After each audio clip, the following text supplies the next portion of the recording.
This is just about 55 minutes of, this is going to sound very complicated, but if I said this is a theology of joy, it sounds very academic, but I want to offer you a perspective that is currently happening within the Catholic Church and the Catholic tradition. But to those of you who are not of a Catholic disposition, I hope you'll enjoy it, because I don't think there's anything here that's unique. And I think there's something for us all. So this third part of our day, for those who've been with us as catechists during the course, is really about who are we in this journey of Christian faith. I've called it dispositions, which would make more sense to the people who've been with me today, but don't worry about this. This is our source materials for today, and I just want to share very briefly with you these. For those of you who are Catholic, of course, this teaching comes with the authority of the Church. For those of you who are not Catholic, you might just enjoy the perspective of the theology and be able to be critical of it. These are called exhortations. They're written by a pope. They're rooted in the Gospels. We'll go to the Gospels in a moment. But what I like about them is when a pope, forgive me, this is not all going to be about the pope. But when a pope writes an exhortation, it's not like a book of rules. An exhortation is an appeal. It's like a pope going, wouldn't it be good if? You know, it's you when you appeal to your children. It's like an exhortation is a pope appealing to the church. In England, I often say, what I want you to do is imagine that you're having a pint of beer with the pope, and he's saying, wouldn't it be good if? All right? And that's the spirit of an exhortation. It's like an appeal. It's like us all when we sometimes watch the news and think, do you know something? The world could be better than this. All right, or we're better than this. That's an exhortation, and here are 5 of them. And forgive me, I'm just going to skip this. I want to just briefly go to this interesting line in John's Gospel. It's easy to remember, and often when people run youth conferences, they often use this text from John's Gospel. I have come so that you may have life and have it to the full, or have it in abundance. And that's often a text you see in mission statements. It's often on T-shirts. All right? So you have youth events, and that's often a passage that's aimed at young people. It's a beautiful piece from John's Gospel. You will very rarely come across anybody with a T-shirt with John chapter 10, verse 9 on it. Which, as you all know, is this. The thief comes only to steal and kill and destroy. Now, you know, this is always the danger of taking one sentence out of the scriptures, isn't it? Is that you lose a little bit of the context. When you put these 2 sentences together, they make slightly a different whole. The thief comes only to steal and kill and destroy. I have come so that you may have life and have it to the full. Now, in the scriptures, we talk a lot, we read a lot about the thief that comes in the night, often referred to as death, but the thief that comes in the night. What is the difference between being mugged and the thief that comes in the night? What's the difference between being robbed and the thief that comes in the night? Well, it's important in our scriptures that we understand the difference. You see, I'm not saying this would happen in New Zealand, but if I was on the streets and somebody stopped me and said, I want your money, that's to be mugged. I know it's happening. It's distressing. It's sad. And I'm a victim, but I know it's happened. The thief that comes in the night is a different experience. And for anybody who's ever had their home broken into, you'll know it goes a bit more like this. Weeks later, you're looking in the spare room and you go, oh, the rings have gone. I know they'd taken the money from downstairs. We reported that to the police, but little by little by little, you begin to realise what else went. What's the difference? In the second case, you don't know what's gone at first. The thief that comes in the night is going to work unconsciously. You're going to go, they've taken the jewellery from upstairs. I didn't put that on the form. Now, sorry, this all sounds like a riddle. It'll make sense in a minute. So look, we get this in Mark's Gospel. In the Catholic tradition, we get this at the beginning of Advent, and it goes like this. May he not come suddenly and find you sleeping. What I say to you, I say to all, watch. This is a primary homily of Pope Francis, and I want you to enjoy it, and I want you to test it, because I think it's quite interesting. And it goes a little bit like this. What does it mean to fall asleep?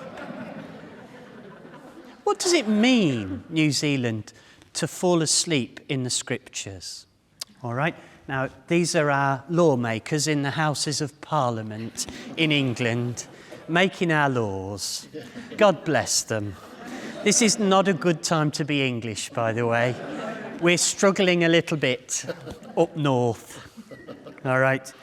In fact, we were flying here the other day and we were both saying, wouldn't it be good to stay here for a while till all that mess is sorted out? Have you ever felt like that, just to run away? I want to run away. I love my country. I'm very patriotic, but I really don't like it at the moment. I'd just like to not be there for a while and come back and it all be sorted. But look, I want you to know something about these people, because in the Scriptures, to fall asleep is to miss the point. All right? To fall asleep in the Scriptures is a metaphor. It's not against tiredness. Jesus isn't saying it's bad to be asleep. We know sleep is good for us. But spiritually, it's one thing to have a calling, an anointing, a blessing or a baptism. It's another thing to hold on to it. Meister Urquhart taught, if you're losing your vocation, go back to the honeymoon. All right? It's one thing to catch fire in the Holy Spirit, but it's another thing to stay on fire. Now, what is happening in this teaching is something akin to this. For the Christian, don't be afraid of death. Death, where is your sting? You're an Easter child. Your life has a happy ending. Your life has a happy ending. That's your Christian heritage. Don't be afraid of death. Fear rather, in the Scriptures, falling asleep inside your own life. What's the difference? The difference is that I can keep living and not be alive. I can do everything the way it should be done and not be there. So for the Christian, fear rather not death, but a life not lived.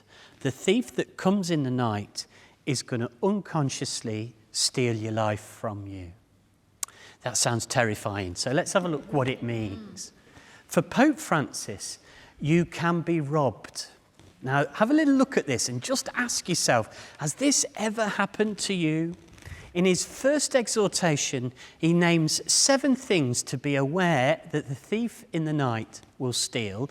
And he's talking particularly here to Catholics. So if you're not a Catholic, you can have a good laugh at us right now. Because he says, firstly, be aware that you can lose your enthusiasm and replace it with cynicism, as if cynicism is cleverer.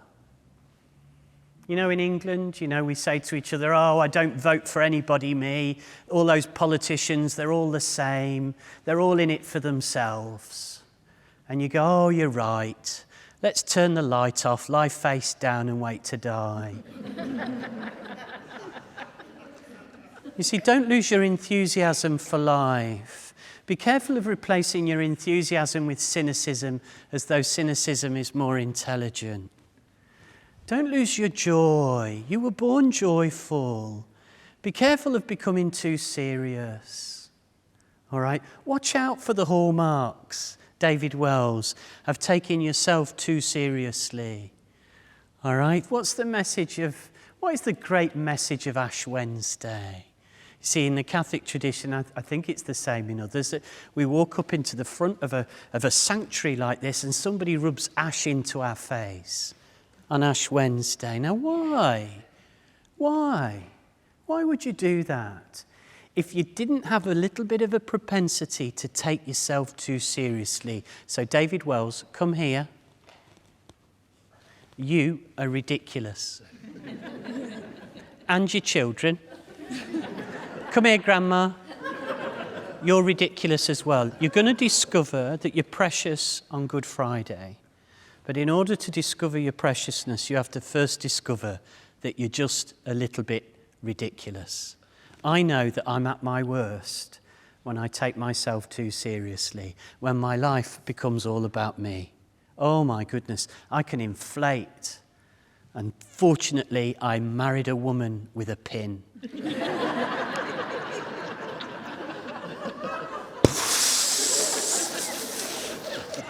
My wife, do you know, when I got married, I thought my wife was going to agree with me. What a stupid idea that was. Alison is absolutely brilliant. When I need building up, she knows, she can tell. She'll say, you're better than that, come on. But you know, when I inflate, when I take myself too seriously, when it becomes all about me, she's got some great put-downs. And one of them is, don't take yourself too seriously. We'll have a look at that in a minute. Don't lose your hope, he says. Don't be robbed of hope. You'll meet people who will tell you that the future is going to be worse than the past. That is not Christianity. It's not Christianity. We're an Easter people. Our lives have a happy ending, and so does the world's. Did you know that? And developing a misery gospel, that the world is getting worse and young people today. Please can we ban this phrase, by the way, for anybody who lives with or works with young people. Don't say to anybody under the age of 25, these are the best days of your life. We do that in England. Firstly, it's not true. And secondly, have you any idea how depressing that is? If you think your life's bad now, it's going to get worse. Well, thanks for that. Don't be robbed of each other. You know, there's an individualism that's pervasive in Western cultures. I was really interested to talk to some people who are from the Pacific Islands today, and they were saying, you know, we've still got community. But, you know, where I am, you know, success often means leaving home. That doesn't make people bad, but it makes them individual. We become isolated. Don't be robbed of a narrative. Be very careful about this. The gospel is your reason for living. It's not just a collection of clever teachings. And sometimes I forget that. A narrative to my life that's bigger than me. I was not born to be successful. I was born to be faithful. Don't lose the idea that the people in your life are your brothers and sisters. This is another thing that makes us Christian. And Pope Francis is saying, by the way, your brothers and sisters aren't only in your own church, which is why it's lovely to have visitors with us today. You know, brothers and sisters. And lastly, and perhaps for Pope Francis in the Catholic tradition at the moment, don't lose your zeal, all right? There's some energy to be had from the churches, and we're beginning to behave like it's tired. It isn't tired, it's waking up. This is a good day to be a Christian. So, what Pope Francis says is the thief that comes in the night is a thief that works unconsciously in your life, that slowly steals these things from you. It won't make you a bad person, it's not going to send you to hell, but it will put you to sleep. You can lose what you've already got. That's a primary homily of Pope Francis. Be careful of losing what you've already got. You perhaps know Tracy Rowlands, who works out of Sydney University. But one of her commentaries on the joy of the gospel was simply this: Pathologies creep into the church. Pathologies creep into the church. Now, for those of you who are not Catholic, you might like to know this, that Pope Francis is saying, to some extent, and Pope Benedict does this as well, the Catholic Church has caught a bit of a cold. Now, don't feel bad or beaten up by this. It's not about changing the rules or the regulations. It's simply this. Beware of becoming a church who loses her joy. A church who loses her sense of mission. A church that loses her enthusiasm. A church that worries too much about the semicolons and not about the reason for the semicolons. Be careful that we don't become so precise and particular that we lose our humanity. Let's have a quick look at this, because I like this. I'm going to skip this. This is a piece of Pope Benedict. Now, look, I just love the theology of it, so just come with me on this one for a minute. If in my life I fail completely to heed others, he writes, solely out of a desire to be devout and to perform my religious duties, then my relationship with God will grow arid. Look at this. He says, it becomes merely proper but loveless. It becomes merely proper but loveless. Here's a pope saying to one of the world's biggest churches, don't allow the thief to steal so that you become proper but loveless. Now, the best way I can illustrate this is my marriage, forgive me. This is one of the reasons my wife isn't in here right now, because she's sick of this story. But it goes a little bit like this. The children were 6, 4 and 2. We were both trying to hold down big jobs. We were tired and we were trying to be good parents. And one evening, we were kneeling at the side of the bath, bathing our children. We both had a lot of work on at the time. And then in the middle of that, she interrupted it with this phrase. Now, for those of you who have a partner, somebody you love dearly, do they have a phrase that you really don't like? Just think about that for a minute, because I'm going to share you mine. My wife has used this phrase 5 times in our marriage. We were married 30 years ago last week. And she has this phrase. She's only used it 5 times. I'm not doing the whole talk. I'm just doing one of them. It's the first time she used this phrase. Are you ready? Now, I wonder if you've ever heard it. She's kneeling next to me and she comes out with the words. It begins with my Christian name, followed by a comma. The comma is important, and the Christian name is both syllables. That's important too. Just go with this for a minute. It'll make sense. She said, I can't even say it the way she does. It goes, David. Oh, it's the vid. David. Pause. I'm already thinking, oh no. And then she comes out with a sentence. Are you ready? Have you ever heard this sentence? She says to me, we need to talk. Oh. I hate that sentence. I've learnt to hate it all my life. And for 2 reasons, and they're good reasons. The first reason I hate that sentence is I know that she's spent 3 weeks preparing what she's about to say. And the second reason I hate that sentence is I know with absolute certainty after 30 years of being married to this woman, and I'm not being noble when I say this, I know she's going to be right.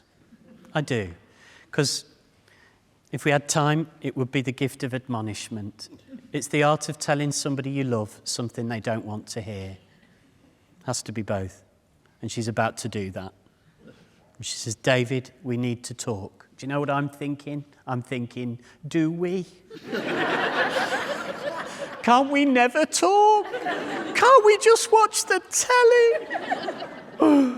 And we put the kids to bed and we're tired. And then she looks at me and she comes out with this sentence. It was the last thing I expected. She said to me, David, don't get too serious. I didn't marry a serious man. I married a man who made me laugh. And if you stop being him, what will become of us? proper but loveless. We'll bring up the kids, we'll do a good job. We both value education. They've got good chances of doing well because we'll support the school. We'll take them to church. We'll look absolutely fine. Some people will think we're just the model family, but you and me, are we going to stay in love? Or is this going to become proper but loveless? Oh, I didn't need that. Well, what would you do? We made a resolve that we would go for a meal once a month on our own. It's not difficult, but we had one rule. Are you ready? What would be your rule? For the entire evening, we were not to discuss our children. Children. Why?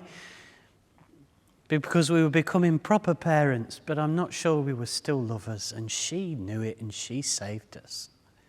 God bless her. So fortunate. Because there's a version of me that will become serious and organised and systematic and nail down everything and cover every corner. We'll bullet point everything. We'll be procedural and tactical and spiritual and organised, and it will all look just fine. But there's more to life than proper but loveless. So much more to life than proper but loveless. And here's the thing. We have a Pope saying, don't do that to your faith. Don't do everything correctly in just the right order and lose your joy. Because, why?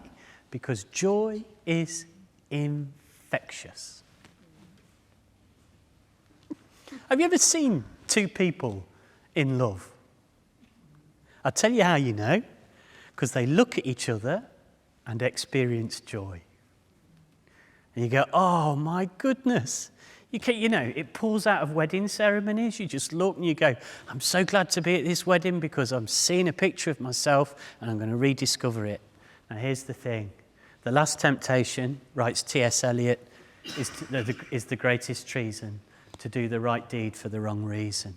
And for Pope Francis, what he's saying is be really careful that you don't turn your religion into a set of obligations and stipulations and regulations and lose the music.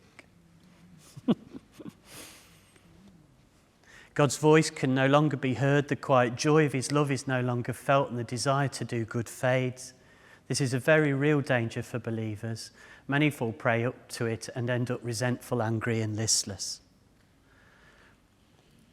So you see, we've got a Pope who's challenges us at the moment to wake up. If you've lost your inner vitality, your dreams, your enthusiasm, your optimism and your generosity, Jesus stands before you, writes Pope Francis, as once he stood before the dead son of the widow, and with all the power of his resurrection he urges you, young man, young woman, arise. It's time for a new dawn. Wake up, David Wells. Wake up, David Wells, because the message was for your heart.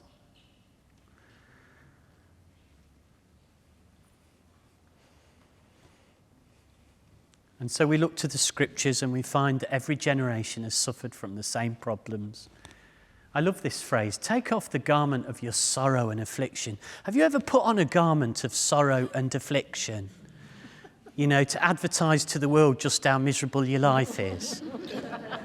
And then did you wear it at church? The church's vocation, writes Pope Benedict, is to bring joy to the world, a joy that's authentic and enduring.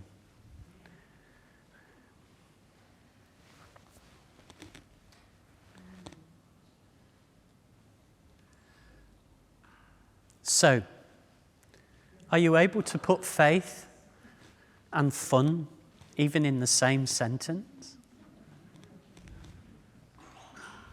We were born for joy.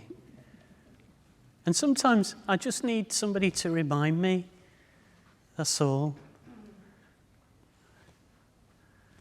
The world of sorrow and anxiety, in a world of sorrow and anxiety, joy is an important witness to the beauty and the reliability of the Christian faith. So, you see, this is an interesting phrase. This comes from John Paul II. He says, to teach means not only to impart what we know, but also to reveal who we are by living what we believe. And it's this latter lesson which tends to last the longest. It's a beautiful piece of theology that. It goes a little bit like this.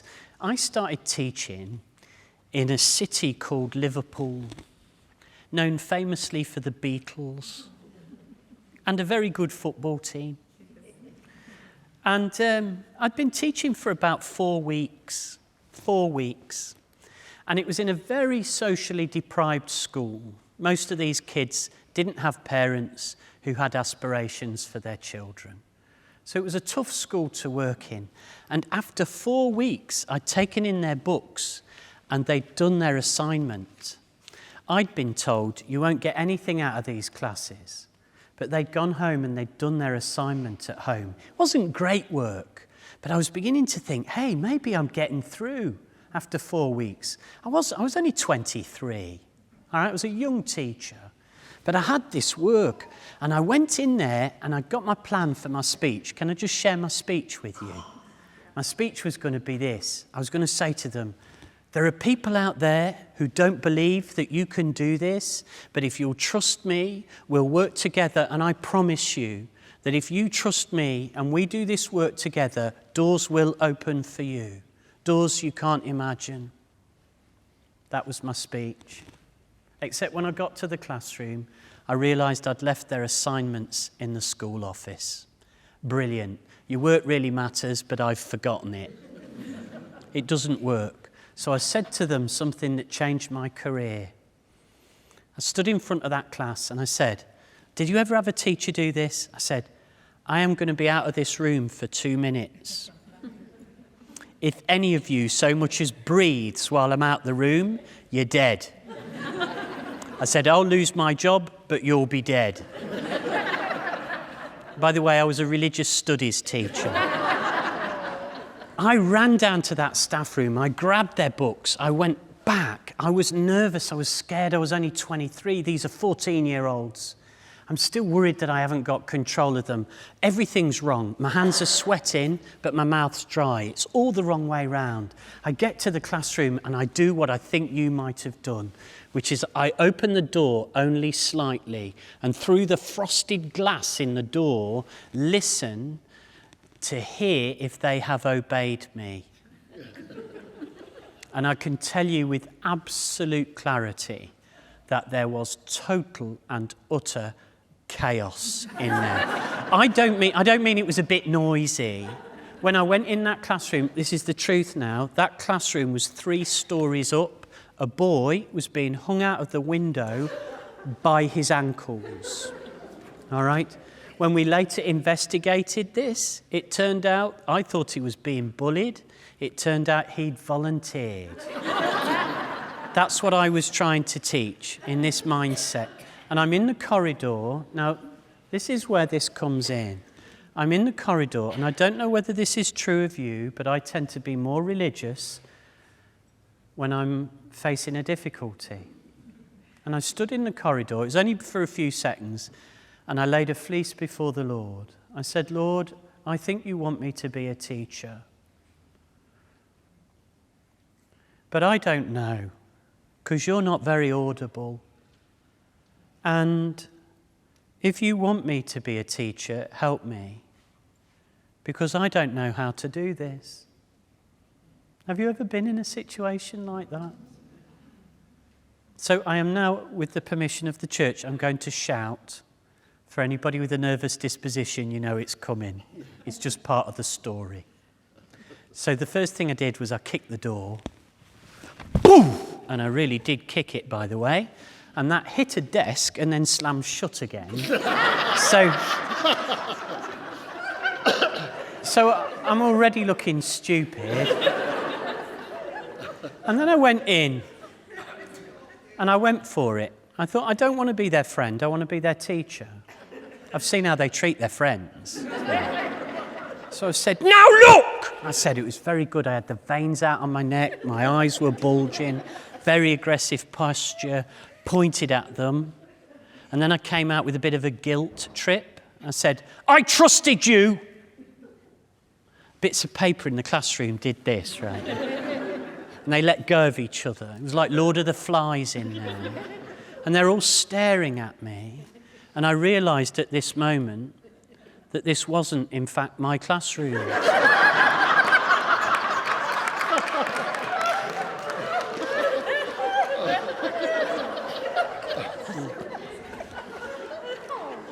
Now, can I just tell you, do you remember, if you've ever experienced shock, right, you know, don't you, that you have good recall in moments of shock. And I can still remember that scene today, 25 years later. And do you know, it was only afterwards that I remembered, it came back to me in my vision. At the front of that classroom was a teacher. And I remember thinking, what could he possibly think he was doing? That poor man, every day. It's like 7 hours of ritual humiliation. And then, do you know John Cleese? Does it? Yeah, okay. So it was 1984, this. So it was the time of things like faulty towels and stuff. And I just went, sorry, wrong room. Like this, you see. Like this. So no. But I mean, what must those kids have thought? So I'm now in the corridor. But do you know, my prayer. And I'm going, you know, it says in the scriptures, you know, be vulnerable. Allow the Lord to direct your life. I said, I thought I was putting my faith in you. And I just look stupid. I go down to my classroom. I don't pay any attention to them. I was in actual fact in the classroom underneath the classroom I'd just gone into. In my nervous state, I'd run up one flight of stairs too many. The boy being hung out the window by his ankles was waving to my class. So I go into the classroom. I sat down, and then in a moment of vulnerability, I said, you won't believe what I've just done. No. Now, I don't know what was happening in the classroom, but gradually, it went quiet. And then one of them at the back said, what did you do, sir? And I told them the story I've just told you.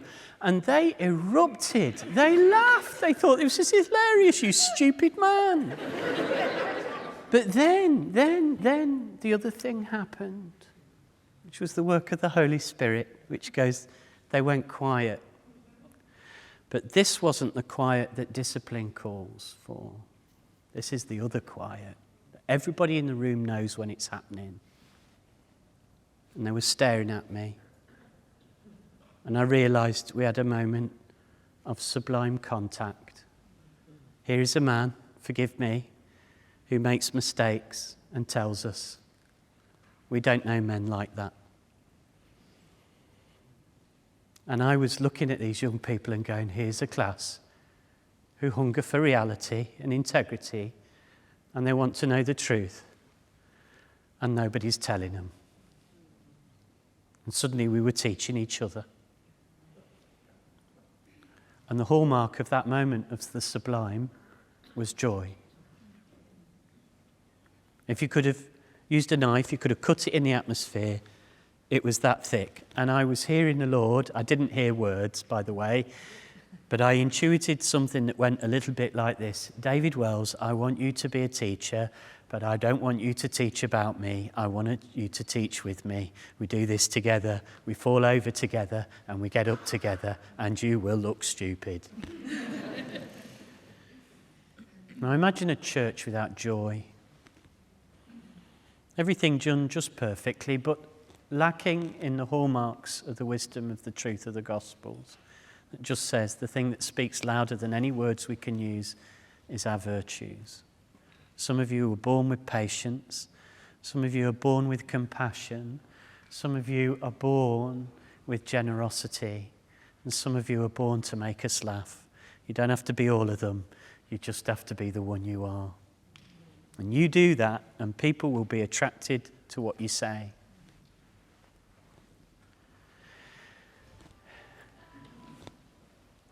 We celebrate God's joy, writes the bishops of Canada, which longs to break into the world. I love that phrase. Imagine you turn out to be the gateway. That's the Canadian bishops. I love that phrase. So in the Catholic tradition, we have these phrases that we use just before we begin what we call our Eucharistic prayer. And the priest says to us, "The Lord be with you," and we say, "and with your spirit." And the priest says, "Lift up your hearts." And in the Catholic tradition, we go, we're lifting them up now. There they go, because we're very happy at this moment, aren't we? Sorry, for those of you who are not Catholic, there's a little bit of ironic laughter. Partly because people have said this all their life and never thought about it. And then the priest says, "Let us give thanks to the Lord our God." And look at this phrase. It's very interesting theology. It says, "It is right and just to give thanks." You know, the disposition of a Christian is to be grateful, and that leads to joy. But that's not the bit I like. The bit I really like is what the priest says next. In one of the prefaces, it says, "Father, it is our duty and our very salvation, always and everywhere, to cheer up and tell our faces."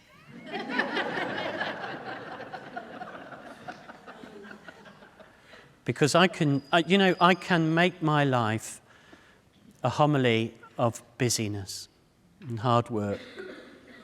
And actually, I've discovered, this is really painful. Are you ready? I'm 57, and I have discovered that nobody really cares how busy I am. So why do I make that my homily? I'm very busy. Rather than experts in dire predictions or dour judges bent on rooting out every threat and deviation, we should appear as joyful messengers of a challenging way of life. It's no good being challenging if you're not joyful, folks. And I don't mean you have to be a comedian. I just mean you have to know what you know, And sometimes joy, sorry, I'm going to do it in a minute. I'm so English, I hate it. Every now and again I feel myself crying, and it's not because I'm unhappy, it's because I really love this. I think it's good news. I need to lighten up. This is Thérèse of Lisieux, the first saint to be photographed. And she writes, "The face is the mirror of the soul, and yours, like a contented little child, should always be calm and serene." I love this line. Are you ready? "Even when alone, be cheerful." Now, can I just say, how about this for Lent? I know we're a long way off. All right? Next Lent, instead of giving up something, why don't you try this? For 5 minutes a day in Lent, on your own, cheer up. Can I just say, number one, it's harder than it sounds. And number two, Thérèse did it and it changed her life. She says it led to sanctity, to grace. You know, because otherwise, when I'm on my own, I allow another narrative to enter in. And, you know, it's I'm tired and the world's failing and what am I doing and I'm no good and I could be better. And I can write a long list of my failures. And sometimes the Lord says, will you just stop majoring on all that? You know, I didn't make you perfect. I'm perfect, says the Lord. You just copy me. This is St. John Bosco. I will give you a route to sanctity. Be happy, pray and study, and do good.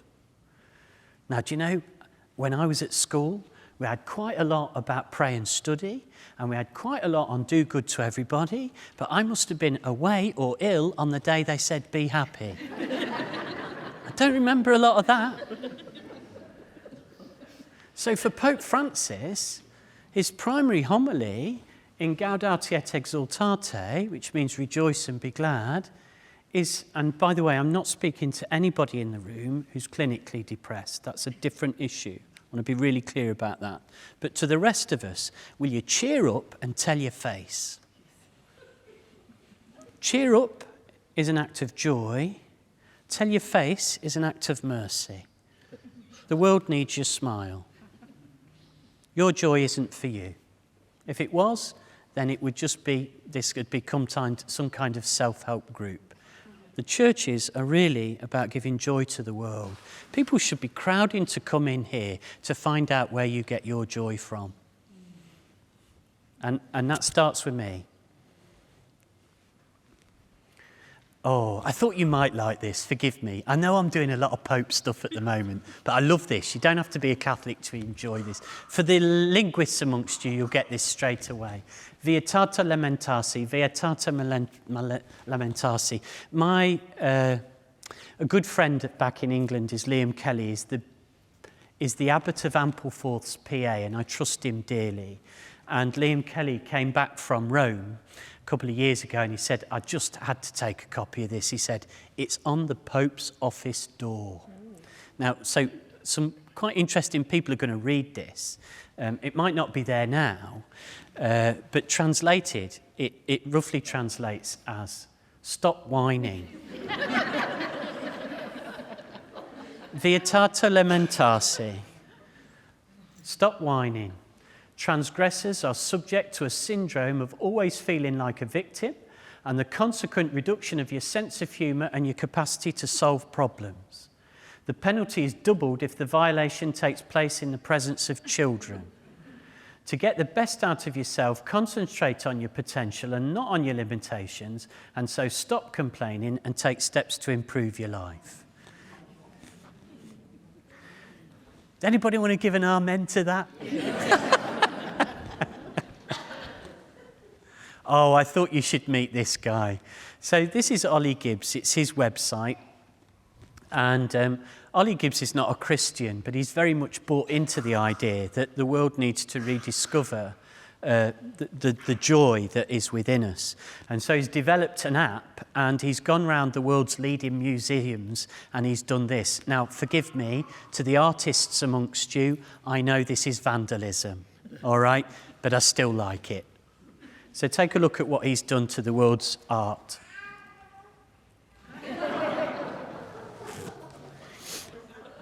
Now just spend a few moments with that, would you? And ask yourself, which of those two would you rather ask an opinion? About anything?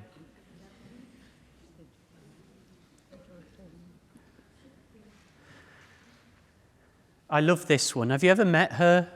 I know she's a 17th century Dutch painting, but she's in every 9th grade school classroom. And here she is. But look at what a difference a smile makes.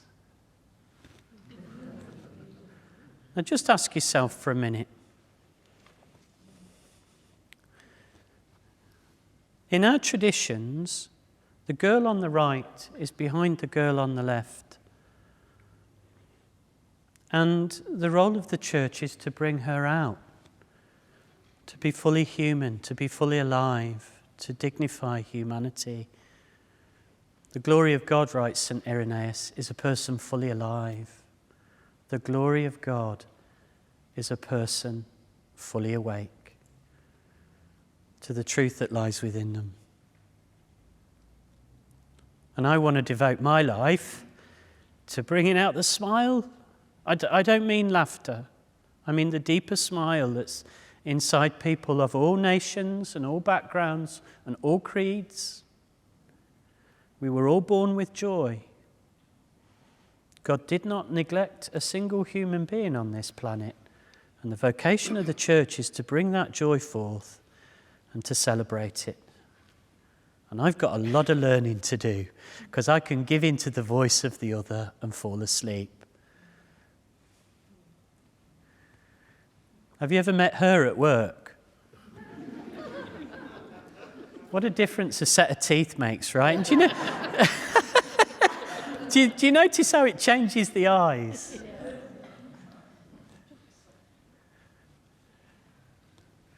It's this next one that's my favourite. The next picture is a 17th century Dutch nanny.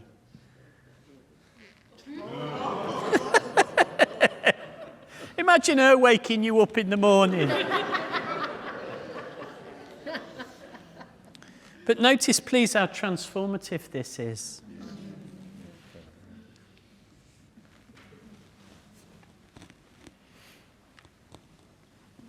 Even Rembrandt, even the Dutch master gets the treatment. Look at this for a set of teeth.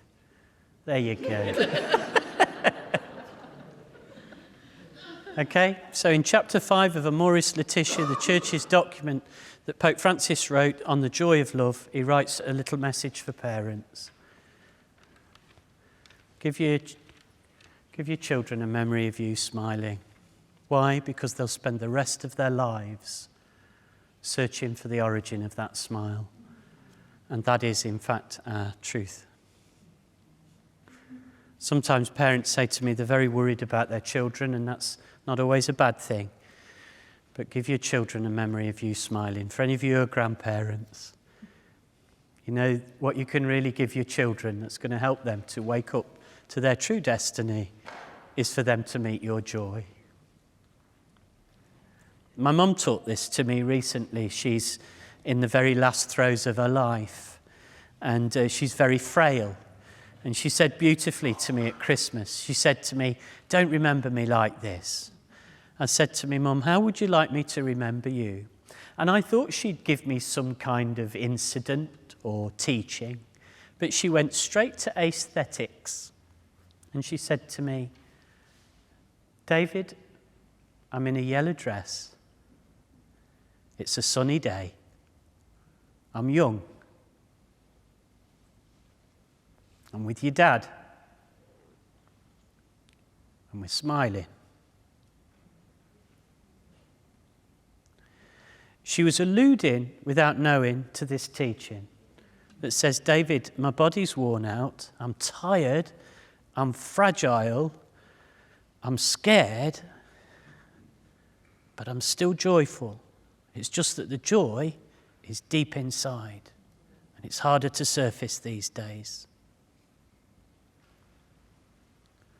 I remember thinking, hang on to that. You're probably more alive now than you've ever been. Strange that, isn't it? Give your children a memory of you smiling. Could it possibly be that straightforward?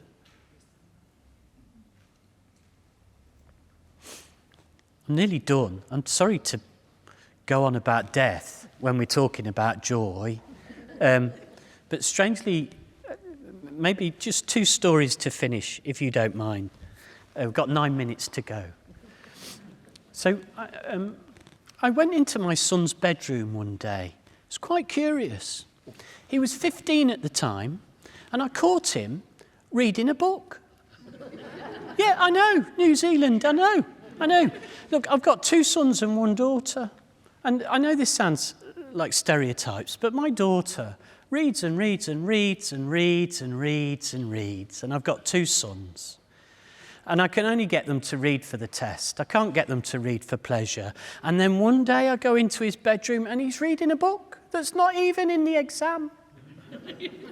And I looked at him and I felt faint. And I said, "What are you reading?" And he showed me a book about the Nyland brothers. The Nyland brothers were made famous by Steven Spielberg in the movie Saving Private Ryan. Saving Private Ryan, he just changed the names. But in the original text, it was the Nyland brothers. And he was reading this story. And I said, "Look, Sam, we live on the south coast of England. If you really like that story, it'll come to life. We can go there." And he said, "Could we?" And so we went over to France that following summer. We drove along to the Normandy beaches and we came to Omaha Beach. Omaha Beach is the setting for the American advances on D-Day. And the interesting thing about Omaha Beach is at Omaha it all went tragically wrong. I mean, seriously wrong. Historians tell us that 10,000 American troops died on the beach. Historians tell us that the sea was blood red to the horizon. It was carnage. And Spielberg opens the film in the cemetery above that battlefield, in Colville Cemetery. And you can go there today and you walk through these fields of crosses. The Anzacs were there too. And the interesting thing for me is as you walk through these fields of crosses, you can't help but be moved by it. I had my 2 sons on either side of me, and I said, "What are you thinking?" And my eldest son he said, what courage, what bravery, that he that lays down his life. And then he added, I don't know whether I'd be strong enough, Dad. I don't know whether I'd have dared. And then my other son was doing the counterpoint, what stupidity, what foolishness that puts a generation into the fields. So we got the ambiguity and the perplexity of war. And then we came into the Commonwealth section of the graveyard. Those of you who have been to these cemeteries, Gallipoli is a very powerful example of this. But the graves are different. And we were in the Commonwealth section of the graveyard, and we came across these two girls. And do you know what they were doing? They were running between the graves, and they were playing airplanes. And every now and again, they were stooping down and pulling flowers out of carefully manicured flower beds and dropping them on the graves like this. Now, can you feel the teacher in me?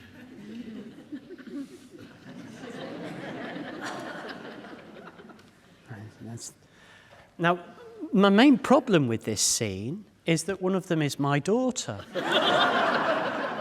So I said, now her friend's called Bronte, and my daughter's called Emily, so it was a bit weird because I was going, Emily, Bronte, come here, come here, come here, come here. And the two of them trotted up to me, and I did the right thing. I knelt down and I put my arms around them and I said, this is a cemetery, and this is a place of loss and sadness, and you see that lady over there, she's weeping. So we're not going to play that game here, but we'll go down onto the beach in a minute and we'll play that game together. All right? I thought I'd done the right thing. And I stood up and I turned round, and behold, a prophet.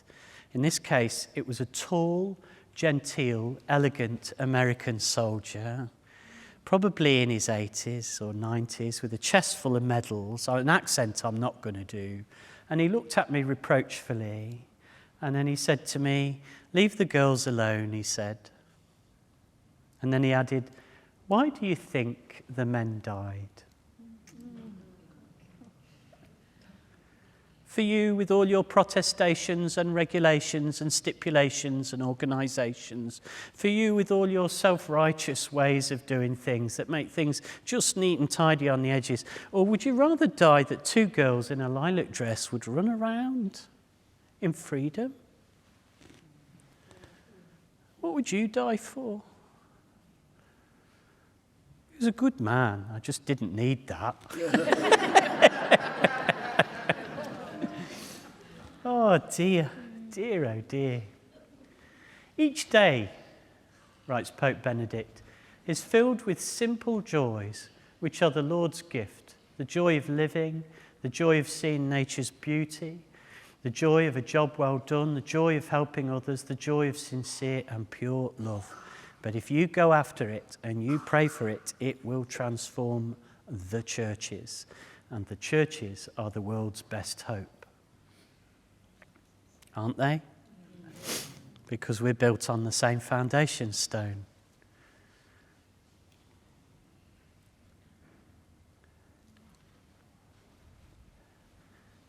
We're just a couple of minutes from finishing. Do you mind just saying hello to the person next to you? Which is a bit weird if you're married. And then, if you don't mind, do you mind just saying, whoa, whoa, church, whoa, whoa, whoa.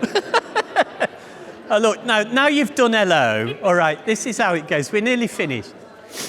But it just goes a little bit like this. St. Francis de Sales, 14th century French saint. Fabulous. One of my favourite quotes of his.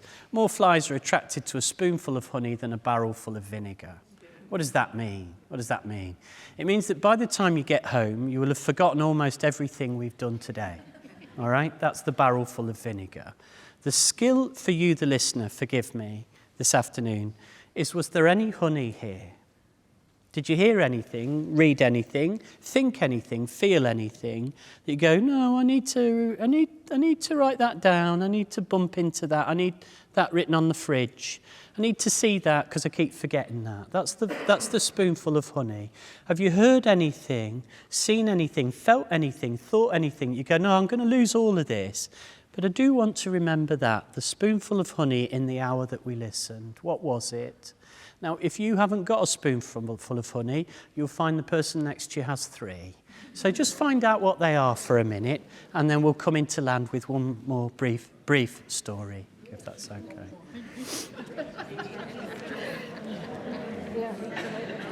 Okay, 2 minutes.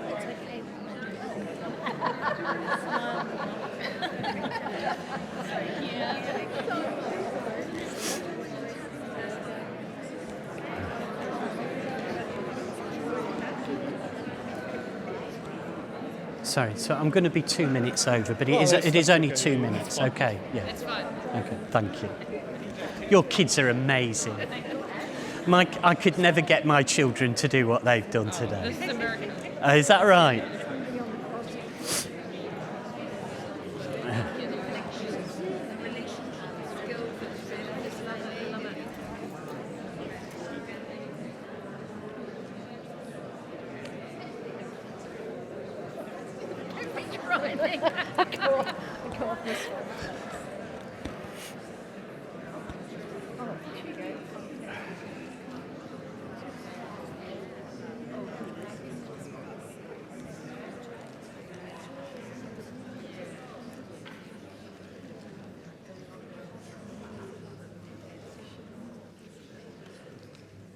So just to finish, one last story of joy. And if you pursue joy, it's a bittersweet experience. I'm just warning you. Joy in the Christian tradition is close to laughter and tears, by the way, just to warn you. All right, go after it and it'll do something. But if you're sitting here today feeling, I've listened to him and he's right about some things and wrong about some others, but one of the things maybe I've fallen asleep a bit. If you're feeling any of that, for those of you, pray for these virtues. Say, Lord, I think I've taken myself a bit too seriously. I think I've fallen into some of the traps he's talking about.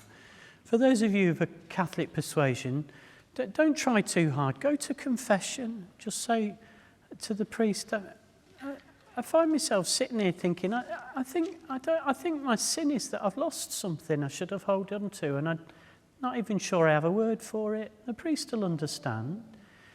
But for those of you, go into your personal prayer life. Just say, Lord, I want those great Christian virtues that the saints spoke of.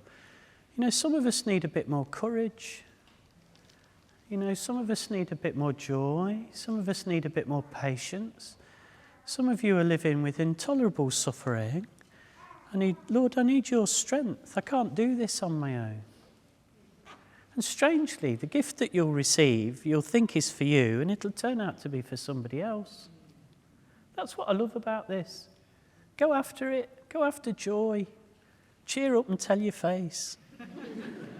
Which leads me to this last story, because I think that these virtues surface often in our stupidity, in our need, in our brokenness, in our vulnerability. I found myself in northern Nigeria in a city called Jos. It's torn apart by war these days, but back then in 2005, I was there for a few days, and they took me high up into the mountains. I was an ambassador for a charity in England, and they took me high up into the mountains. I found myself in a village of real poverty, but joy. And they gave me two and a half days there. And the object of my orientation, if you like, to be there was to learn more about these people and about the work of the charity. When I found myself up in the village, they gave me a bucket with some water in it. And they said, this is your water. We will fill your bucket each day. All right, that's all the water you get in. You can drink in it. You can wash it. You can use it to wash your ablutions away. You choose, but there's no more. And it taught me something about water. But it wasn't only that. That all sounds very noble. This was the real issue. On the first evening, they asked me to give a talk to the parish council in this tiny little village.